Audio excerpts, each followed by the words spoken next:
बिस्मिल्लाहिर्रहमानिर्रहीम। अस्सलाम वालेकुम। सादा लोग सादा ज़िंदगी में हम आपको खुशामदीद कहते हैं। उम्मीद करती हूँ मेरे तमाम देखने वाले खैर आफियत से होंगे, जहाँ रहें खुश रहें, हंसते मुस्कुराते रहें और अल्लाह पाक के हिफ्ज़ो अमान में रहें। तो जी इसी के साथ करते हैं अपने ब्लॉग का आगाज़। अगर आप लोग हमारे चैनल पे न्यू हैं तो प्लीज़ हमारे चैनल को सब्सक्राइब कर दें और लाइक और कमेंट लाजमी किया करें। तो जनाब अल्हम्दुलिल्लाह अभी मेरी आंखें बहुत बेहतर हो गई हैं। 2 दिन से मेरी आई साइड जो थी वो मैंने आपको बताया था इन्फेक्शन के ज़ेर असर थी। अभी भी देखें मेरी आंखें जो हैं वो सूज रही हैं। ये देखें आंखें मेरी अभी भी काफ़ी सूज रही हैं, पर अल्हम्दुलिल्लाह अभी इनमें कोई दर्द वगैरह नहीं है।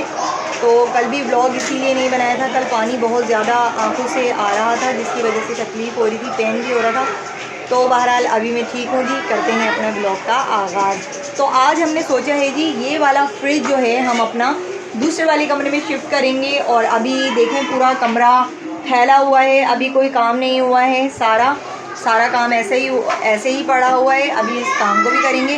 पहले हमने हमारा इरादा ये था कि हम पहले फ्रिज को वहाँ शिफ्ट करते हैं, क्योंकि अभी बखेड़ा तो वैसे होना ही है। बेड भी खड़ा करना पड़ेगा, उसको उठाना पड़ेगा मुश्किल है क्योंकि हमारा दरवाज़ा भी छोटा है और बेड है। तो यहाँ देखें रास्ते में ये जो जगह ये वाली कम है, तो इसको बेड को थोड़ा सा उठाना पड़ेगा। अभी बेड को हम थोड़ा सा खड़ा करते हैं तीनों मिलके, और उसके बाद फिर हम आपको आगे का दिखाते हैं कि हम लोग वहाँ शिफ्ट कर लेंगे, फिर आपको दिखाएंगे। तो बने रहिएगा। ये देखिए जी अनाइज़ा के काम चेक कीजिए। ये कौन आया है? ये कौन आया है? छोटा काका, नन्ना काका। ये कौन आ गया? ये भाई कौन आ गया? ये अनाइज़ा भी सोकर उठी है तो इस वजह से ये खेल रही है जी। इसको खेलने देते हैं, हम बाकी के अपने काम कर लेते हैं। तो जी यहाँ अभी पड़े हुए हैं ये बर्तन, ये मैं धो लेती हूँ चुटकियों में। और यहाँ मैंने रख दी है चाय, शाम की चाय बन रही है जी। गैस चेक कर सकते हैं, नज़र भी नहीं आ रही, ऐसी गैस आ रही है। तो जी यहाँ वापस से जो चीज़ें हमने उठाई थी उनको वहीं रख रहे हैं। ये क्या हो गया, सारी मेहनत धरी की धरी रह गई। हमने सोचा था कि आज हमारा कमरा खुला खुला हो जाएगा, बट कोई बात नहीं जी, थोड़ा और मज़ीद इंतज़ार करना पड़ेगा। ये देख सकते हैं बेड वगैरह सब आगे हुआ है। अभी अज़ल्फ़ा और इरफान सारी चीज़ें रख रहे हैं वापस से। ये कब बनेगा? जब दूध आएगा बहुत सारा। ये है क्या? फालूदा। ओह जेली फालूदा है ये, इरफान लेकर आए थे, बनाएंगे इंशाल्लाह इसको भी। तो जी अभी हम लोग कर लेते हैं सफाई जल्द से जल्द। ये फैला हुआ जो बखेड़ा है ना ये सब सेट हो जाए, उसके बाद फिर दिखाते हैं आपको। तो जी यहाँ हमारे बर्तन धुल चुके हैं।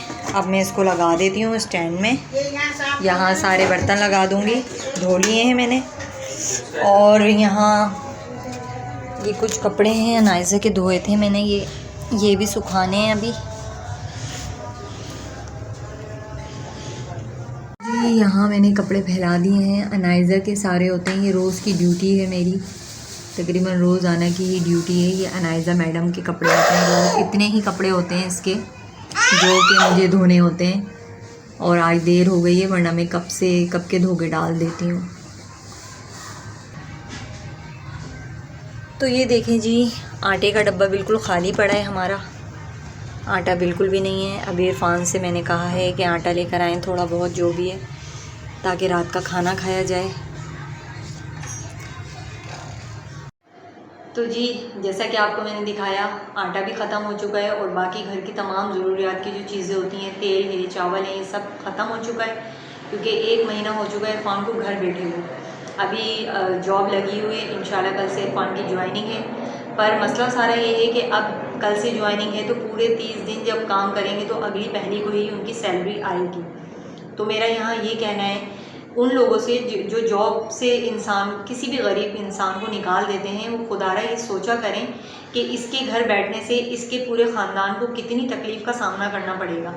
अभी जैसे कि ज़रूरत की छोटी मोटी चीज़ें जो हमें जो ज़रूरत है वो हम बिल्कुल अवॉइड कर रहे हैं। जो बहुत ज़्यादा ज़रूरत की चीज़ें सिर्फ वही हम ले रहे हैं, वो भी हम किस तरह ले रहे हैं ये हम जानते हैं और हमारा अल्लाह जानता है। तो जो ओहदेदार लोग होते हैं वो किसी गरीब को निकालने से पहले ये नहीं सोचते कि इसके पीछे कितने लोग हैं जो इस रोज़ी से खाना खाते होंगे, उनके घर का चूल्हा जलता होगा।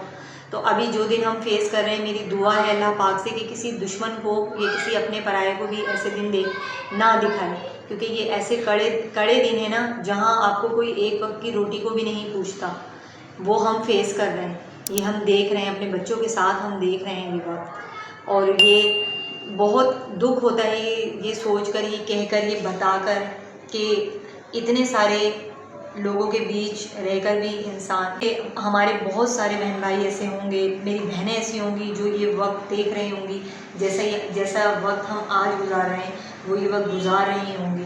तो मेरी दुआ है अल्लाह पाक से कि ये वक्त उनका भी जल्द से जल्द ख़त्म हो और हमारा भी ये कड़ा वक्त जल्द से जल्द ख़त्म हो, ताकि हमें भी थोड़ा सा सुकून मिले। क्योंकि ये वक्त ऐसा है जहाँ पर आपको अपने और परायों का पता चलता है कि कौन आपके साथ दुख में खड़ा है और कौन आपके साथ आपके सुख में खड़ा है। ये वक्त भी गुजर जाएगा जी, जब वो वक्त नहीं रहा तो ये भी गुजर जाएगा। हर आने वाली रात के पीछे एक सुबह ज़रूर होती है, और मुझे उम्मीद है अपने प्यारे अल्लाह पाक से कि हमारे लिए भी एक अच्छी सुबह ज़रूर तुलू होगी, और वो सुबह इंशाल्लाह कल से शुरू होगी जी।